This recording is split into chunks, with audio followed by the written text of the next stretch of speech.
Joining me now is a man not known for sitting on the fence. He passionately opposed the invasion of Iraq, and now he feels that Hezbollah is justified in attacking Israel. The Respect MP for Bethnal Green is in our central London studio.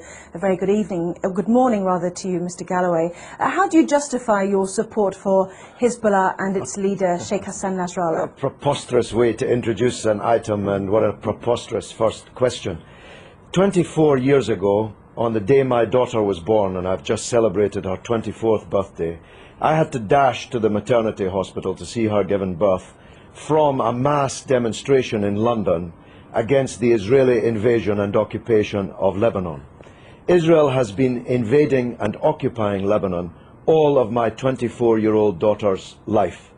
The Hezbollah are a part of the Lebanese national resistance who are trying to drive, having successfully driven most Israelis from their land in 2000, Israel from the rest of their land, and to get back those thousands of Lebanese prisoners who were kidnapped by Israel under the terms of their illegal occupation of Lebanon. It's Israel that's invading Lebanon, it's Israel that's attacking Lebanon, not Lebanon that's attacking Israel. You've just been carrying a report of 10 Israeli soldiers on the border getting ready to invade Lebanon, and you ask us to mourn that operation as if it were some kind of war crime. Israel is invading Lebanon and has killed 30 times more Lebanese civilians than have died in Israel. So it's you who should be justifying the evident bias which is written on every line on your face and is in every nuance of your voice and is loaded in every question that you ask. Right. You put your finger on the button, though, didn't you, when you said that Hezbollah was set up back in the 1980s in order to remove every Israeli soldier from Lebanese soil. As you said, it achieved that in 2000. No, it didn't. This is a setback. No, it didn't. It didn't. This is a key point that you're concealing from your viewers.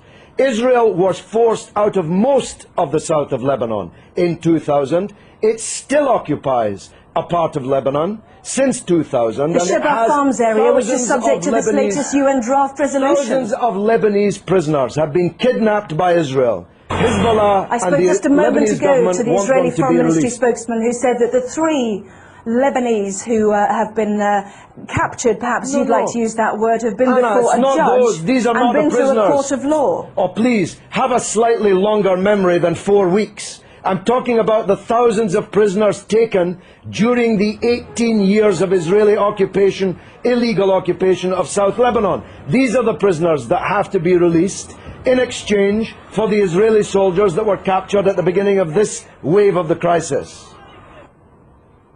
Can I ask you about a report that's in today's Sunday Telegraph, which showed that Iran has given Hezbollah long-range missiles capable of targeting any part of Israel. Iran, according to this Iranian MP who helped found Hezbollah, has also said that Iran has given the authorization to target Tel Aviv. Can you blame Israel for wanting to destroy those missiles? This is preposterous. America has given Israel missiles that can target not just every city in Lebanon, but every city in the Arab and Muslim world, including Iran. Why should America be allowed to give long-range missiles to Israel, including hundreds of nuclear missiles, but Iran is not allowed to give missiles? Because it's given it to a terrorist organization. But they're not a terrorist organization. Only in the mind of Rupert Murdoch's Sky and the Times and the Sun and the News of the World. I'm going to stop you there, Mr. Galloway. Prescribed terrorist organizations. One man's terrorist is another man's freedom fighter. We know that perfectly well. In most people's eyes, they are deemed to be. They had a choice, didn't they? Let's understand this. They had a choice, like the IRA, to take on politics.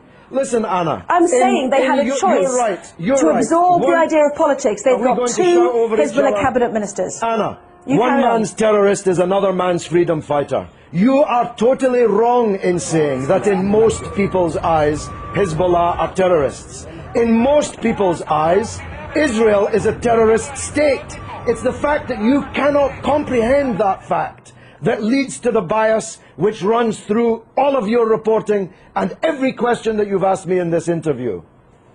Can I ask you one question? I was relating to the IRA and Sinn Féin. They have decided to embrace politics. Hezbollah had the chance to embrace politics. They've already got two cabinet ministers. They're well respected in the south. In politics. They are. That's what I'm saying. If you listen to me, I'm saying they've got two cabinet ministers already. They had a chance to do that. Why did they need to capture and kill Israeli soldiers on the border? Surely that sets back their ambitions to be a political force inside a democratic Lebanon. Look, because Israel occupies their country and holds thousands of their compatriots as kidnapped hostages in their dungeons. It's really very simple, except if you think only in a clock that goes back 4 weeks. If you know, and you're old enough to know better, that this origins of this conflict are not 4 weeks or 4 years or 14 years, but are decades old. You want people to think that the crisis started when the clock started ticking on Sky News. No, I don't the people in Lebanon I want know to ask you differently. I want to ask you one final question. Do you think that the 4 weeks that we've seen, as you mentioned, the 26 days of this crisis, has set back Hezbollah's ambitions? Not only are Israeli soldiers now over the border... Let me finish. Would you mind letting me finish, please? Not only are Israeli soldiers over the border in sizable numbers, but also there claims to be a good political organization to help a democratic Lebanese government with the Syrians who've also now left an independent state. That has also come to blows as well. What a silly question. What a silly person you are. Hezbollah is winning the war. You can see it on the other half of the screen. Hezbollah is more popular today. That was not my question. Hezbollah is more popular today in Lebanon, amongst Christians, amongst Sunnis, amongst Shiites, amongst all Arabs, amongst all Muslims, than it has ever been. It's Israel who's lost the war, and Bush and Blair, for politically organizing the war, who've lost politically. This is a defeat for Bush and Blair and Israel. Everybody but you can see it. Let me separate out that question then. Is it a setback, given that Hezbollah was set up in order to get Israeli soldiers off Lebanese soil, that there are now more Israeli soldiers on Lebanese soil than there were 26 days ago? Well, they seem to be getting a bloody good hiding on the other half of the screen that I'm watching. Maybe you can't see it, but I'm watching them getting a bloody good hiding in the war. So if that's a success, I'm not sure what a failure would look like. The reality is that this conflict will go on. The United Nations resolution solves nothing, gives Lebanon nothing, gives the prisoners in Israeli dungeons nothing, and as Anne Clewid, my erstwhile colleague, was just saying, Israel has just kidnapped even more Palestinian politicians, cabinet ministers, members of parliament, and thousands of others held in Israeli dungeons, and this war will continue until the overall settlement is reached. That settlement must mean Israeli withdrawal from all occupied territory that it currently holds since the war in 1967, the release of all political prisoners, and a state for the Palestinians with East Jerusalem as its capital. No justice, no peace. You're not going out of business as a newscaster in Jerusalem anytime soon, believe me. Well, as usual, you have prompted a huge email response, both for and against you, Mr. Galloway, so we'll leave it there. I have to say that some people might find it offensive when more families are mourning their dead to hear you say that it was a bloody good hiding. So you don't give a damn. You don't even know about the Palestinian families. You don't even know that they exist. Tell me the name of one member of the 7 members of the same family slaughtered on the beach in Gaza by an Israeli warship. You don't even know their name, but you know the name of every Israeli soldier who's been taken prisoner in this conflict, because you believe, whether you know it or not, that Israeli blood is more valuable than the blood of Lebanese or Palestinians. That's the truth, and the discerning of your viewers already know it.